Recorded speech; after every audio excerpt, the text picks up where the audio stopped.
আজ তোমাদের শোনাচ্ছি শরৎচন্দ্র চট্টোপাধ্যায়ের মেজ দিদি। কেষ্টার মা মুড়ি কড়াই ভেজে চেয়ে চিনতে অনেক দুঃখে কষ্টে কেষ্টকে 14 বছরের করে মারা গেলেন। গ্রামে তার আর দাঁড়াবার জায়গা রইল না। বইমাত্রেও বড় বোন কাদম্বিনীর অবস্থা ভালো।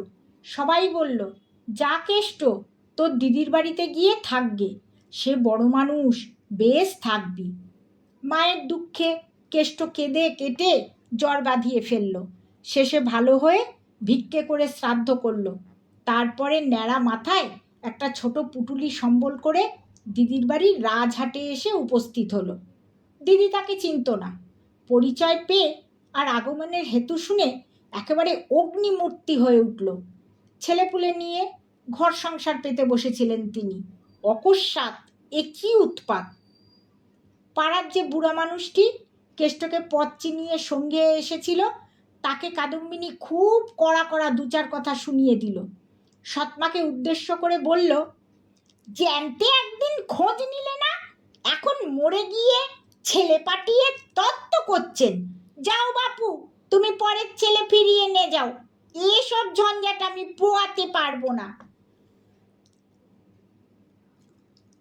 বুড়া জাতিতে নাপিত কেষ্টার মাকে ভক্তি করত, মা ঠাকুরুন বলে ডাকত, তাই এত কটূক্তি তো হাল ছাড়ল না।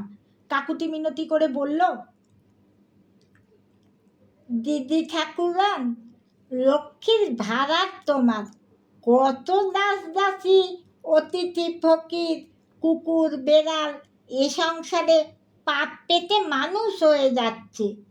এছোড়া দুমুটো খেয়ে বাইরে পড়ে থাকলে তুমি জানতেও পারবে না। বড় শান্ত সুবোধ ছেলে দিদি ঠাকুরন, ভাই বলে না নাও, দুঃখী অনাথ বামুনের ছেলে বলেও বাড়ির কোণে একটু ঠাঁই তো দাও দিদি। কাদম্বিনী তখনকার মতো চুপ করে রইল। বুড়া কেষ্টকে আড়ালে ডেকে 2টো শলা পরামর্শ দিয়ে চোখ মুছে বিদায় নিলেন। কেষ্ট আশ্রয় পেল। কাদম্বিনীর স্বামী নবীন মুখুজ্জের ধান চালের আড়ত ছিল। তিনি বেলা 12টার পর বাড়ি ফিরে কেষ্টাকে দেখে বললেন, এটি কে? কাদম্বিনী মুখ ভারী করে জবাব দিল, তোমার বড় কুটুম গো, বড় কুটুম।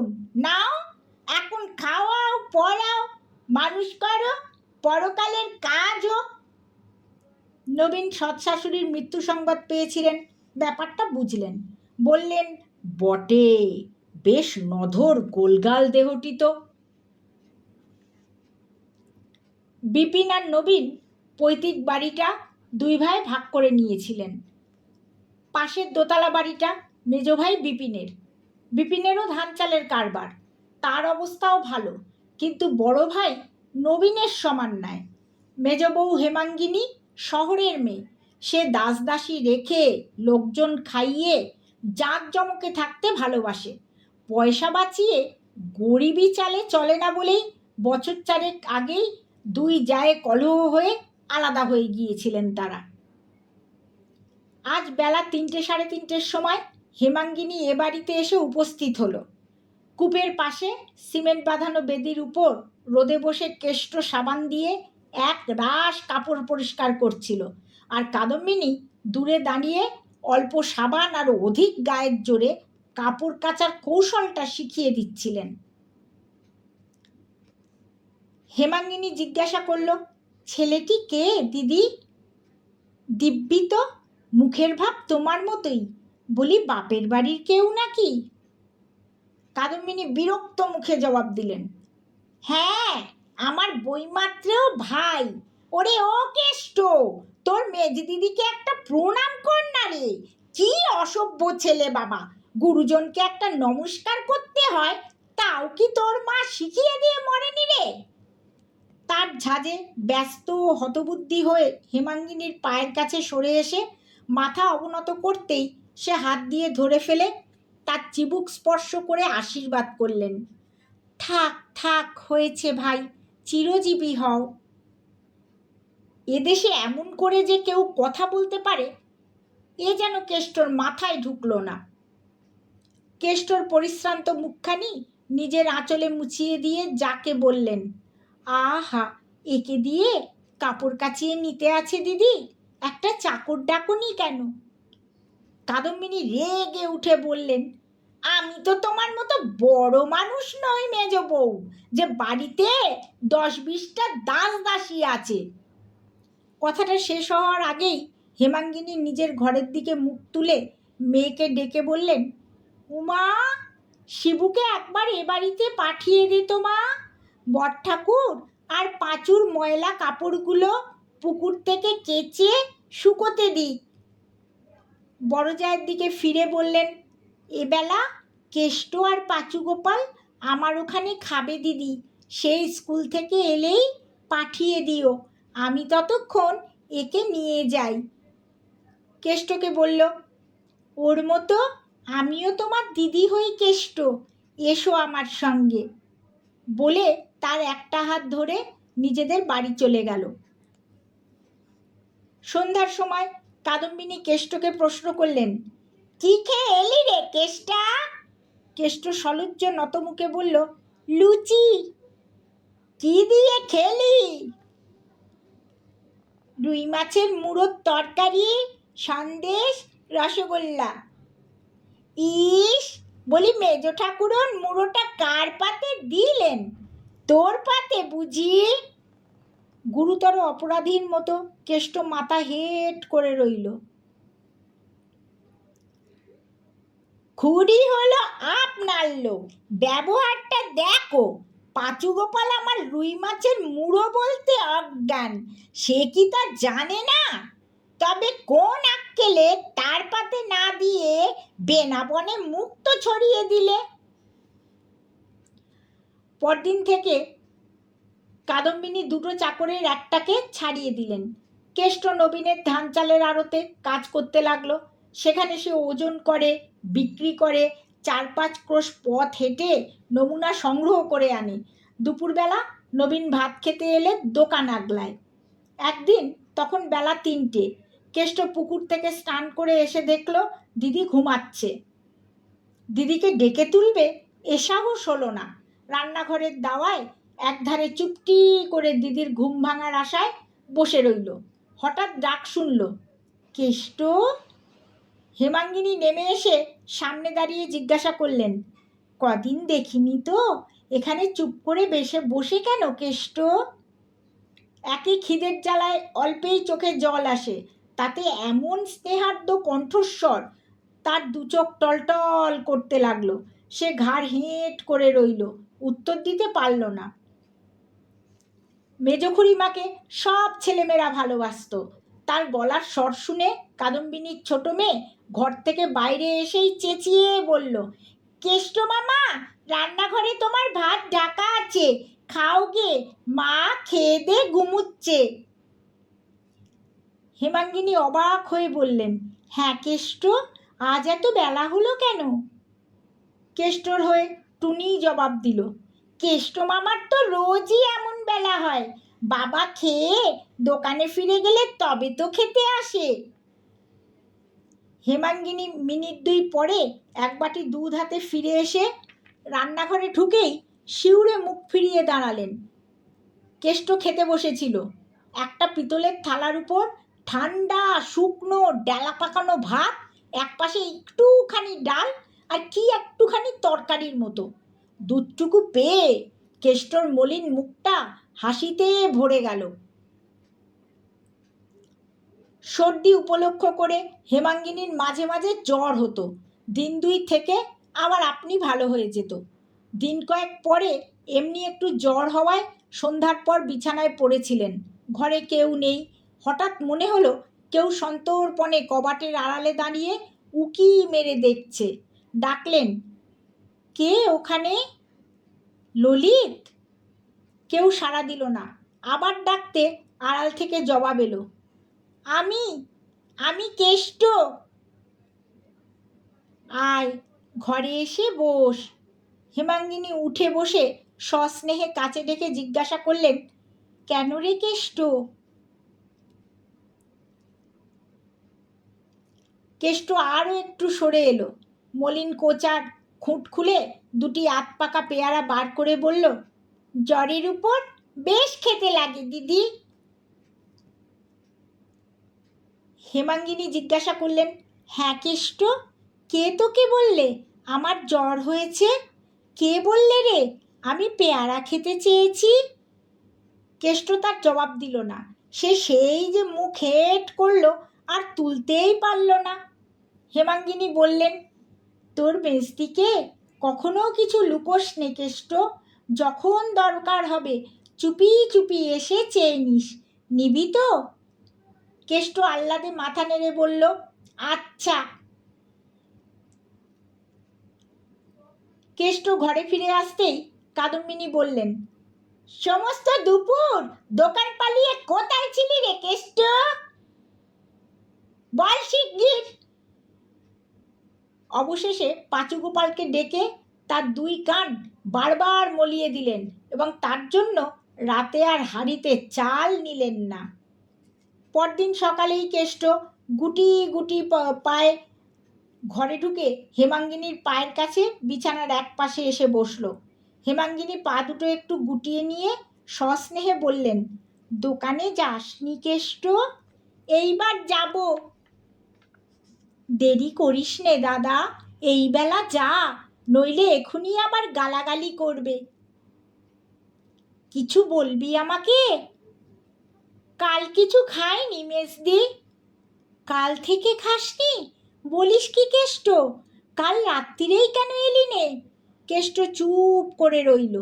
হেমাঙ্গিনী আঁচলে চোখ মুছে বললেন, আমার মাথার দিব্যি রইল ভাই, আজ থেকে আমাকে তোর সেই মরা মা বলেই মনে করবি। যথাসময় সমস্ত কথা কাদম্বিনীর কানে গেল। তিনি নিজের বাড়ি থেকে মেজ বউকে ডাক দিয়ে বললেন, ভাইকে কি আমি খাওয়াতে পারি নে যে তুমি অত কথা তাকে গায়ে পড়ে বলতে গেছো? হেমাঙ্গিনী বললেন, যদি গায়ে পড়েই বলে থাকি তাতেই বা দোষ কি দিদি? 15-16 বছর একসঙ্গে ঘর করছি, তোমাকে আমি চিনি। পেটে মেরে আগে তোমার নিজের ছেলেকে শাসন করো, তারপরে পরের ছেলেকে করো, তখন গায়ে পড়ে কথা কইতে যাব না। দিদি, এই সংসারে তোমার মতো নিষ্ঠুর আর কেউ হয় না।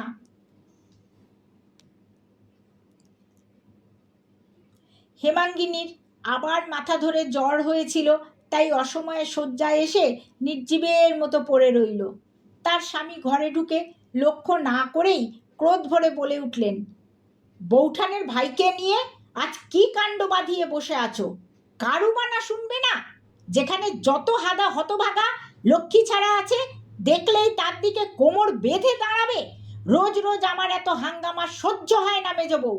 আজ বৌঠান আমাকে না হোক 10টা কথা শুনিয়ে দিলে। হেমাঙ্গিনী এবার উঠে বসে স্বামীর মুখের দিকে চেয়ে বললেন, আমি মা, আমার কোলে ছেলেপুলে আছে, মাথার উপর ভগবান আছেন, এর বেশি আমি গুরুজনের নামে নালিশ করতে চাইনি। আমার অসুখ করেছে, আর আমাকে বকিও না, তুমি যাও। বলে গায়ের র্যাপারখানা টেনে নিয়ে পাশ ফিরে শুয়ে পড়লেন। পরদিন দুপুরবেলায় রান্নাঘরের দাওয়ায় বসে খানকতক রুটি খাচ্ছিলেন হেমাঙ্গিনী। হঠাৎ চোরের মতো সন্তর্পণে পা ফেলে কেষ্ট এসে উপস্থিত হলো। রুক্ষ চুল, মুখ শুষ্ক। কোথায় পালিয়েছিলি রে কেষ্ট? পালাইনি তো, কাল সন্ধ্যার পর দোকানে শুয়েছিলুম, ঘুম ভেঙে দেখি দুপুর রাত্রির। খিদে পেয়েছে মেজদি। কেষ্টর খাওয়া প্রায় অর্ধেক অগ্রসর হয়েছে, এমন সময় উমা বহির্বাটি থেকে ত্রস্তভাবে ছুটে এসে নিঃশব্দ ইঙ্গিতে জানালো, বাবা আসছেন। মেজদি, বাবু আসছেন বলেই কেষ্টা ভাত ফেলে ছুটে গিয়ে রান্নাঘরের দোরের আড়ালে দাঁড়ালো। তার দেখা দেখি উমাও আরেক দিকে পালিয়ে গেল। পরক্ষণেই বিপিন এসে উপস্থিত হলেন। উদ্বিগ্ন মুখে প্রশ্ন করলেন, ও কি, খাবার নিয়ে অমন করে বসে আছো যে? এখানে এত ভাত ফেলে উঠেই বা গেল কে? ললিত বুঝি? হেমাঙ্গিনী উঠে বসে বললেন, না সে নয়, ও বাড়ির কেষ্টটা খাচ্ছিল। তোমার ভয়ে দোরের আড়ালে লুকিয়েছে। কেষ্ট পরের ছেলে, সে তো লুকোবেই। পেটের মেয়েটা পর্যন্ত বিশ্বাস করতে পারলে না তার মায়ের কাউকে ডেকে এক মুঠো ভাত দেবার অধিকারটুকুও আছে। দিন 5-6 পরে একদিন বিকেলে বিপিন অত্যন্ত বিরক্ত মুখে ঘরে ঢুকে বললেন, এসব তুমি কি শুরু করলে মেজবউ? কেষ্ট তোমার কে যে একটা পরের ছেলেকে নিয়ে দিন রাত নিজেদের মধ্যে লড়াই করে বেড়াচ্ছ? আজ দেখলাম দাদা পর্যন্ত ভারী রাগ করেছেন। স্বামীর কথায় হেমাঙ্গিনী দপ করে জ্বলে উঠলেন, বললেন, বলো কি, তিনি পর্যন্ত রাগ করেছেন? এ তো বড় আশ্চর্য কথা, শুনলে হঠাৎ বিশ্বাস হয় না যে। এখন কি করলে তিনি রাগ থামাবে সেটাই বলো। এমন সময় দ্বারের বাইরে কুণ্ঠিত কণ্ঠের বিনম্র ডাক শোনা গেল, মেজদি, কেমন আছো মেজদি? হেমাঙ্গিনী কঠোর স্বরে বললেন, এখানে কি? কেন তুই রোজ রোজ আসিস বলতো? তোমায় দেখতে এসেছি মেজদি। আর এখানে তুই আসিস না কেষ্ট, তুই যা। দিন 5-6 হয়ে গেল, হেমাঙ্গিনীর জ্বর ছাড়েনি। কাল ডাক্তার বলে গিয়েছিলেন সর্দি বুকে বসেছে। সন্ধ্যার দ্বীপ সবেমাত্র জ্বালা হয়েছিল। ললিত ভালো কাপড় জামা পরে ঘরে ঢুকে বলল, মা, দত্তদের বাড়ি পুতুল নাচ হবে, দেখতে যাব? মা একটুখানি হেসে বললেন, হ্যাঁ রে ললিত, তোর মা যে এই 5-6 দিন পড়ে আছে, একবারটি কাছে এসেও তো বসিস নে। ললিত লজ্জা পেয়ে শিওরের কাছে এসে বসল। হেমাঙ্গিনী বললেন, এই অসুখ যদি না সারে, যদি মরে যাই, কি করবি তুই? খুব কাঁদবি। যা, তুমি সেরে যাবে। আচ্ছা যা, তুই পুতুল নাচ দেখে আয়, বেশি রাত করিস নে যেন। মা, একটা কথা বলবো? কেষ্ট মামাকে একবার আসতে দেবে? ঘরে ঢুকবে না, ওই দোরগোড়া থেকে একবারটি তোমাকে দেখেই চলে যাবে। কালকেও বাইরে এসে বসেছিল, আজও এসে বসে আছে। হেমাঙ্গিনী ব্যস্ত হয়ে উঠলেন, বললেন, যা যা ললিত, এক্ষুনি ডেকে নিয়ে আয়। হা হা, বসে আছে, তোরা কেউ আমাকে জানাসনি রে। মিনিটখানেক পরে কেষ্ট ঘরে ঢুকে মাটির দিকে ঘাড় বাঁকিয়ে দেয়ালে ঠেস দিয়ে দাঁড়ালো। হেমাঙ্গিনী ডাকলেন, এসো দাদা, এসো। কেষ্ট তেমনইভাবে স্থির হয়ে রইল। তিনি নিজে তখন উঠে এসে কেষ্টর হাত ধরে বিছানায় নিয়ে গেলেন। পিঠে হাত বুলিয়ে দিয়ে বললেন, হ্যাঁ রে কেষ্ট, বকেছিলুম বলে তোর মেজদিদিকে ভুলে গেছিস বুঝি? সহসা কেষ্ট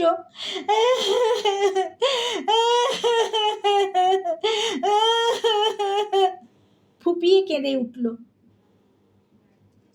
ছি, কান্না কিসের? ছেলেদের চোখের জল ফেলতে আছে কি?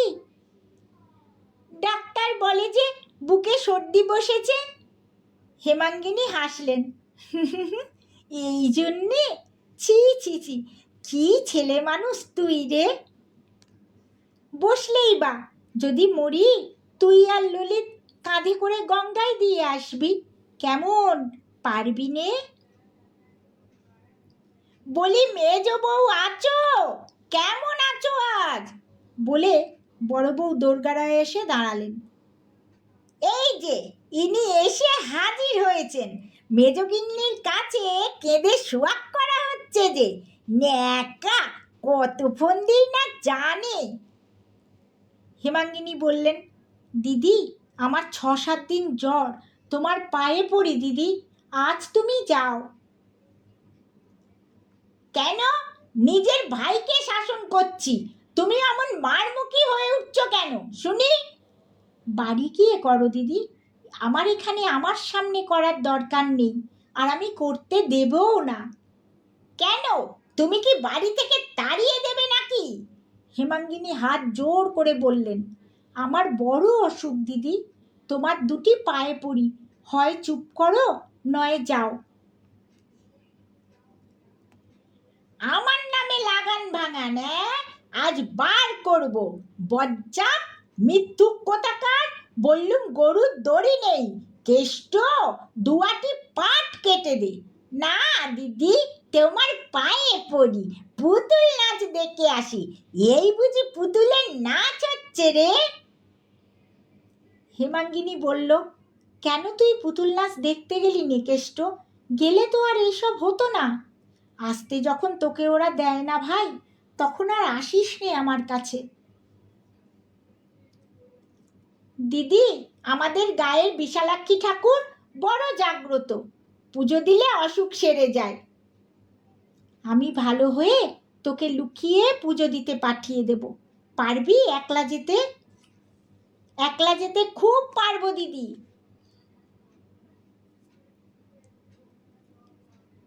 রাত্রে হেমাঙ্গিনী স্বামীকে ডেকে এনে কাঁদো কাঁদো গলায় বললেন, কোনোদিন তো তোমার কাছে কিছু চাইনি, আজ এই অসুখের উপর একটা ভিক্ষা চাইছি, দেবে?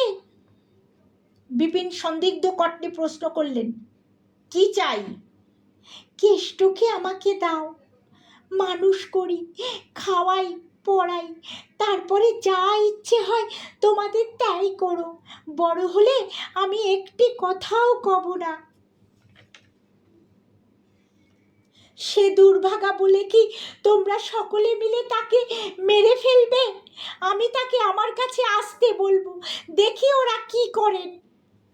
দিদিরা জোর করেন তো আমি তাকে থানায় দারোগার কাছে পাঠিয়ে দেব।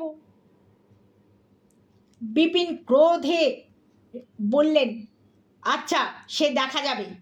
বলে বিপিন বার হয়ে গেলেন। পরদিন সকাল থেকেই বৃষ্টি পড়ছিল। সহসা পাঁচু গোপালের উচ্চ কণ্ঠস্বর কানে গেল। সে চেঁচিয়ে বলছিল, মা, তোমার গুণধর ভাই জলে ভিজতে ভিজতে এসে হাজির হয়েছে। খ্যাংরা কোথায় রে? যাচ্ছি আমি। বলে কাদম্বিনী হুঙ্কার দিয়ে ঘর থেকে বার হয়ে মাথায় গামছা দিয়ে দ্রুত পদে সদর বাড়িতে ছুটে গেলেন। হেমাঙ্গিনীর বুকটা যেন কেঁপে উঠল। ললিতকে ডেকে বললেন, যা তো বাবা, ও বাড়ির সদরে দেখ তো তোর কেষ্ট মামা কোথা থেকে এলো।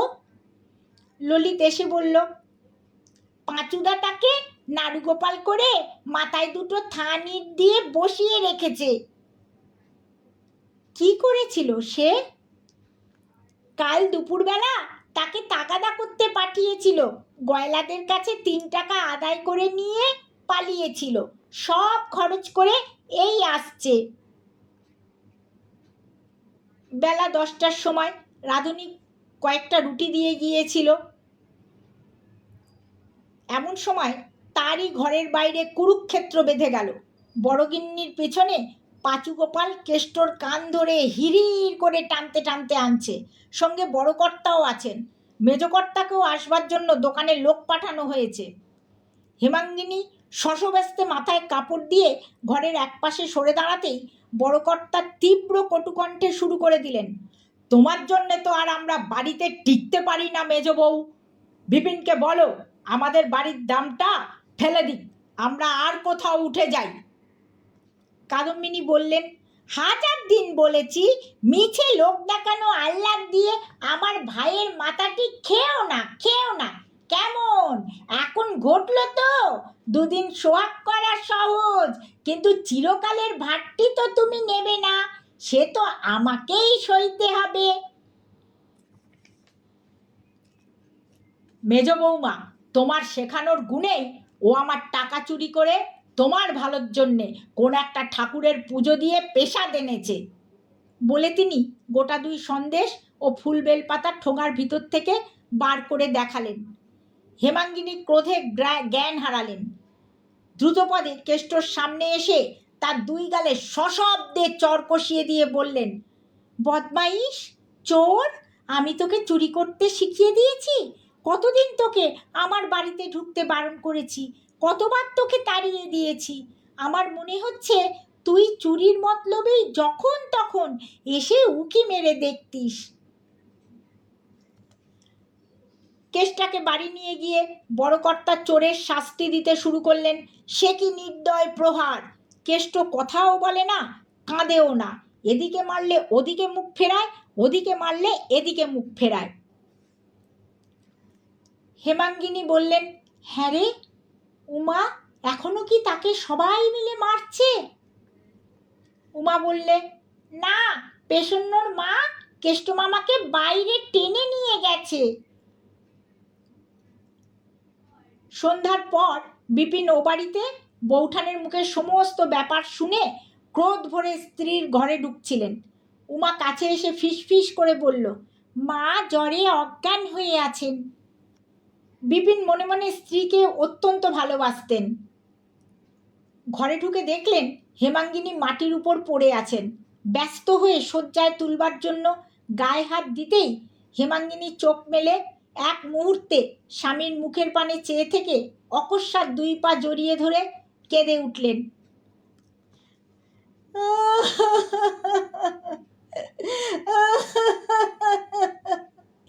কেষ্টকে একটু আশ্রয় দাও, নইলে এ জ্বর আমার সারবে না। মা দুর্গা আমাকে কিছুতে মাপ করবেন না। বিপিন বললেন, তুমি যা চাও তাই হবে, তুমি আগে ভালো হয়ে ওঠো।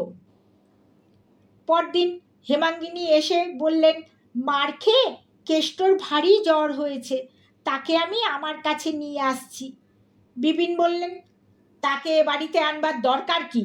যেখানে আছে সেখানেই থাক। সে কি, কাল রাত্রে যে তুমি কথা দিলে তাকে আশ্রয় দেবে? সে কে যে তাকে ঘরে এনে পুষতে হবে? তুমিও যেমন। পাগলামি করো না, দাদারা ভারী চটে যাবেন। হেমাঙ্গিনী শান্ত দৃঢ় কণ্ঠে বললেন, দাদারা চটে গিয়ে কি তাকে খুন করে ফেলতে পারেন? না, আমি নিয়ে এলে সংসারে কেউ তাকে আটকে রাখতে পারে? আমার দুটি সন্তান ছিল, কাল থেকে 3টি হয়েছে। আমি কেষ্টর মা।